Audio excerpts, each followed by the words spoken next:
देखो, यूपी में जिस तरह से लगातार कानून व्यवस्था दम तोड़ चुकी है, ध्वस्त हो चुकी है, ये फिर से जो है उसी का एक उदाहरण पेश हो रहा है। लगातार कमजोर वर्गों के लोगों पर हिंसाएं हो रही। 4 दलित समाज के लोगों की हत्या हुई, जिसमें 2 छोटी बच्चियां थी। फिर लखनऊ में, प्रदेश की राजधानी में, एक दलित समाज के नौजवान की, अमन सोनकर की, पुलिस द्वारा हत्या कर दी गई। और अब बहराइच की घटना, मुझे जिस व्यक्ति की जान गई है उसके लिए मुझे मेरी संवेदना उसके परिवार के लिए, और जिसने ऐसा किया उस पर सख्त कार्रवाई हो।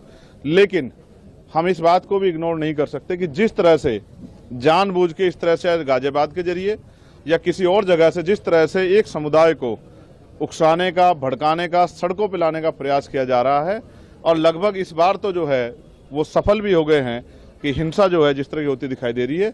मैं इसका कड़े शब्दों में जो है इसका विरोध और निंदा तो करता हूं, लेकिन मैं मुख्यमंत्री जी से पूछना चाहता हूं कि ये कैसी सरकार है जिसमें कानून व्यवस्था पटरी पर नहीं आ पा रही।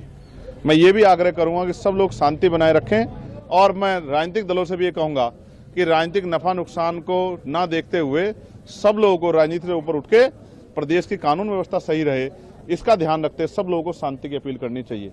लेकिन मैं इसके साथ साथ उत्तर प्रदेश के मुख्यमंत्री से भी ये कहूंगा कि उनको आज राजधर्म का पालन करना चाहिए और अपराधियों पर सख्त कार्रवाई करनी चाहिए, और कानून व्यवस्था जो है वो बहाल हो, असुरक्षा की भावना खत्म हो, और प्रदेश में और कहीं हिंसा की आग न जाए, इस बात का ध्यान रखते हुए सख्ती से कार्रवाई करनी चाहिए, जिससे कि आमजन अपने आप को सुरक्षित महसूस करें। अगर मुख्यमंत्री राजधर्म नहीं निभाते तो हमें मानना चाहिए कि ये सरकार का फेलियर तो है, और ज्यादा उम्मीद सरकार से हम लोग नहीं कर सकते। यूपी कांग्रेस राष्ट्रीय अध्यक्ष अजय राय ने कहा है कि पूरे प्रदेश में जंगल राज है, बहराइच में गोलियां चल रही है, मुख्यमंत्री जी को इस्तीफा देकर मठ में वापस चला जाना चाहिए। ठीक है, ये उनका अपना निजी बयान है, मगर मैं आपसे फिर ये कहूंगा कि जब धुआं उठेगा तो सवाल पैदा होंगे। तो इसके लिए कौन जिम्मेदार है?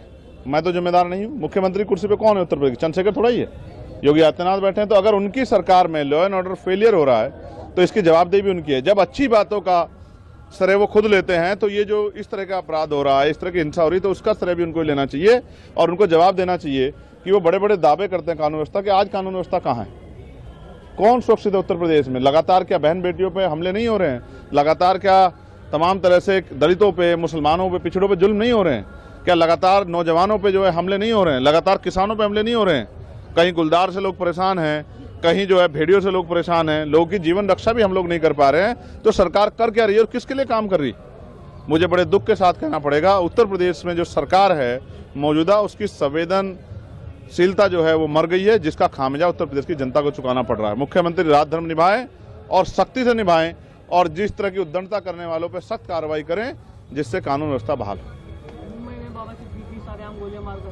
अब आप मुझसे ये मत कहिएगा कि सहयोग से वहां भी एनडीए की सरकार, ये डबल इंजन की सरकार, ट्रिपल इंजन की सरकार लोगों की रक्षा नहीं कर पा रही, ना आम आदमी की, ना किसानों की, ना नौजवानों की, और ना व्यापारियों की, ना नेताओं की।